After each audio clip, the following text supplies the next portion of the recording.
Selamat malam pemirsa Indonesia Business Forum kembali hadir untuk Anda. Saya Brigita Manohara.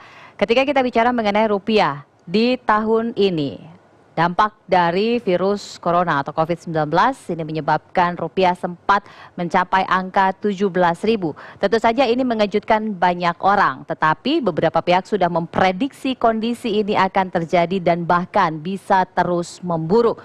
Bank Indonesia sudah mengupayakan beragam hal, termasuk juga pemerintah. Lalu apalagi kira-kira strategi yang tepat untuk bisa menyelamatkan rupiah? Pada malam hari ini Indonesia Business Forum mengangkat tema mengenai corona, apa strategi menolong rupiah? Dan untuk membahas tema kita pada malam hari ini, saya sudah bersama dengan 4 narasumber. Saya perkenalkan satu persatu. Yang pertama adalah Pak Iskandar Simorangkir yang merupakan Deputi Bidang Koordinasi Ekonomi Makro dan Keuangan Kemenko Perekonomian. Pak Iskandar, selamat malam. Terima kasih sudah berkenan hadir, Pak Iskandar. Selanjutnya Pak Sarman Simanjorang, Ketua Umum HIPI DKI Jakarta. Bang Sarman, selamat malam. Terima kasih sudah berkenan hadir. Ada Pak Antoni Budiawan, ekonom. Pak Antoni, selamat malam. Selamat malam. Dan Rektor Universitas Paramadina, Profesor Firmansyah. Prof, selamat malam. Selamat malam. Kita langsung tanya dulu kepada Pak Iskandar. Pak Iskandar, apalagi kemudian strategi yang sudah disiapkan oleh pemerintah selain tadi BI sudah mengeluarkan beragam kebijakan termasuk intervensi yang luar biasa untuk membuat agar rupiah ini stabil? Jadi sebenarnya ini adalah masalah kepercayaan. Maka itu pemerintah ingin meyakinkan kepada masyarakat bahwa faktor kesehatan itu menjadi concern utama dari pemerintah, ya. Keselamatan dan kesehatan masyarakat itu merupakan faktor utama. Oleh karena itu kalau kita lihat kebijakan yang dilakukan oleh pemerintah, bagaimana supaya masyarakat ini khususnya pelaku usaha, bahwa pemerintah benar-benar ingin mencegah dan menyelesaikan setidaknya penyebaran corona ini tidak lebih luas kayak gitu. Nah, itu yang membuat sebenarnya kenapa pasar itu bereaksi. Maka itu sekarang kita meyakinkan pelaku usaha dan masyarakat bahwa kesehatan itu merupakan unsur utama.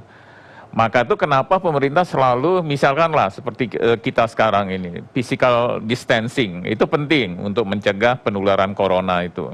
Kemudian bagaimana pemerintah membuat rumah sakit darurat Wisma Kemayoran.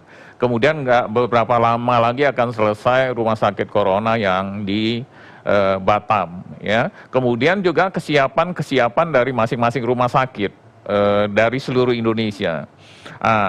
Termasuk juga peralatan untuk kesehatan itu menjadi prioritas. Bahkan di dalam Impres nomor 4 itu kepala Satgas COVID-19 ini bisa dia mengeluarkan kebijakan untuk memperlancar kemudahan di dalam proses import dari peralatan tadi. Ini penting dulu untuk meyakinkan masyarakat bahwa pemerintah ini mencegah daripada penyebaran tadi dan menyelesaikan masalah kesehatan. Sesudah masalah kesehatan, baru kita memikirkan kebutuhan pokok masyarakat. Itu yang kita lakukan. Ya, kalau kesehatan sudah, seperti misalkan physical distancing sudah kita lakukan, ya. Ini kan tentunya berimplikasi terhadap pendapatan masyarakat, ya kan? Nah, ini harus diadres juga. Karena masyarakat butuh makan juga, gitu ya. Tapi ya saya ingin menekankan bahwa masyarakat, pemerintah itu menekankan pada prioritas pertama itu kesehatan, ya. Itu yang ingin saya kemukakan di sini. Sesudah kita memperhatikan aspek kesehatan, masyarakat ini kan butuh makan, kebutuhan pokok. Maka itu kita yakinkan kepada masyarakat bahwa pemerintah menjamin kebutuhan pokok masyarakat. Maka itu kenapa untuk dalam hal misalkan kita tidak bisa memenuhi, kita melakukan impor untuk produk-produk kebutuhan pokok tadi. Termasuk dalam rangka untuk pemenuhan kebutuhan pokok ini, proses daripada importnya itu menjadi lebih simpel dan sederhana dan cepat, seperti itu. Itu yang dilakukan pemerintah. Kemudian karena physical distancing tadi, berarti banyak perusahaan-perusahaan yang tidak beroperasi, kan. Banyak perusahaan-perusahaan yang merumahkan pegawainya. Nah, ini bagaimana ini masyarakat yang terkena PHK tadi, ya? Pemerintah melakukan langkah-langkah untuk pemenuhan kebutuhan pokok mereka. Jadi ada yang kalau yang langsung masyarakat miskin itu kita udah menambahkan 50.000 menjadi 200.000 untuk KPM, ya, keluarga penerima manfaat. Untuk 15,2 juta penerima KPM, itu jumlahnya 4,56 triliun itu.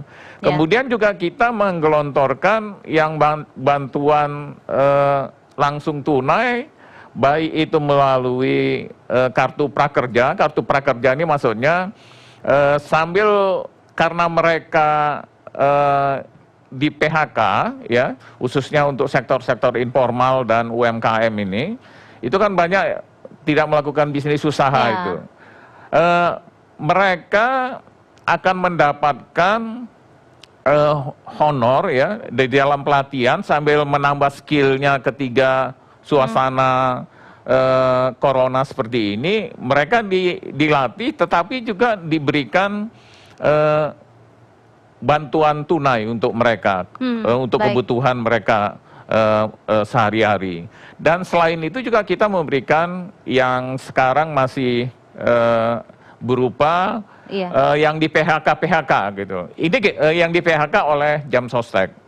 Nanti ada bantuan langsung tunai untuk mereka, karena kita sadari mereka kan ada yang dirumahkan, yang di PHK. Mereka ini butuh kebutuhan pokok sehari-hari kan. Nah, ini kita ingin membangkitkan juga, selain kita memprioritaskan masalah kesehatan, kita juga memperhatikan kebutuhan pokok dari masyarakat, karena masyarakat mesti makan akibat daripada polisi kesehatan tadi yang ketat kita lakukan.